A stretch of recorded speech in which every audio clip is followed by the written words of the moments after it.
Okay, part 3. This is the third and final video for the Mugshot Self-Portrait. At this point, we've got all the facial features locked down pretty well. So for the rest of this video, it's mostly just darkening things, adding texture, making slight adjustments here and there. During the last video, I used only lines that were light, almost invisible, or medium light, and a little bit of medium at the very end. So now finally I'm beginning to lay down some medium dark lines, and then I'll progress on to dark at the end. So if you notice, I've switched to the darker of the two photos that I printed out at the beginning.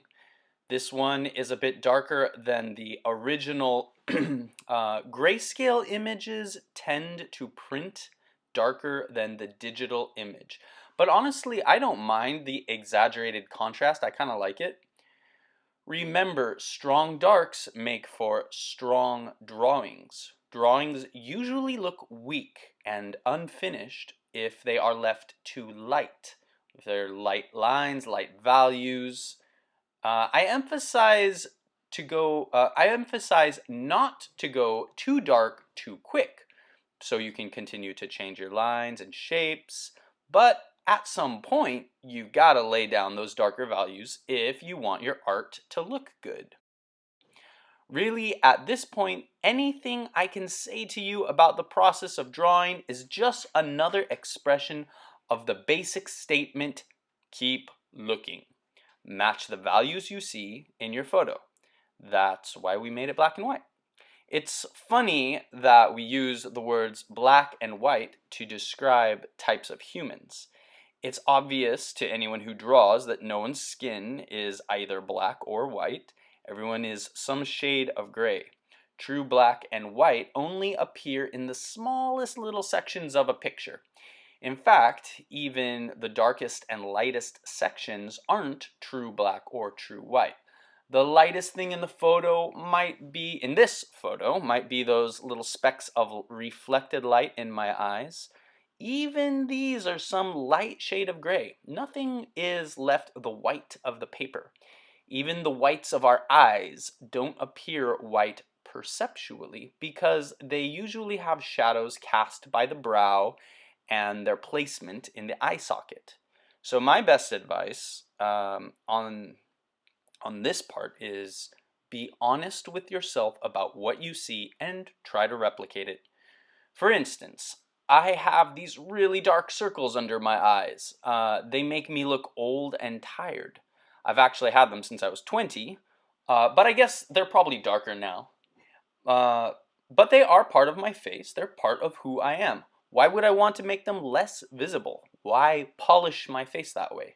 Raw reality is always more interesting than polished fantasy, in my humble opinion. So for the rest of this video, I'm just going to leave it on the time lapse so that you can see how it comes together, keeping in mind what I was just talking about. There actually is quite a lot of information that I could give on, explaining what I'm doing a little bit more. And I think I would like to make some later videos that deal with strategies that you can use for the individual parts of the face, and tips on shading, things like that. But I think for now I'm just gonna let it roll, and you can just sort of watch it come together. Hopefully just watching will give you some ideas on strategies that you can use.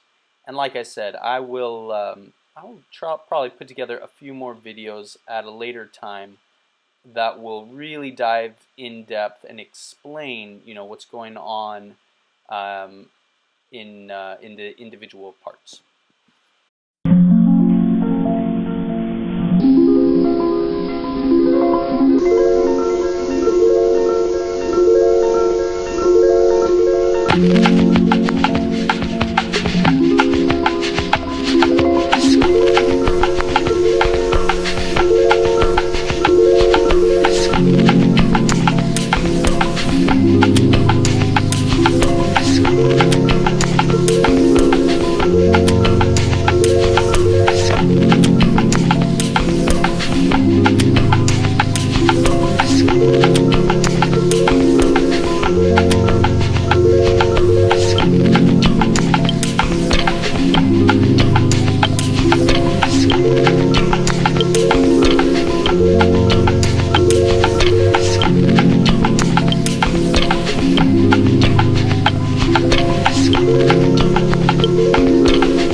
Before I could really finish this drawing, my camera died, so there's like maybe about 10 minutes that I didn't capture on video.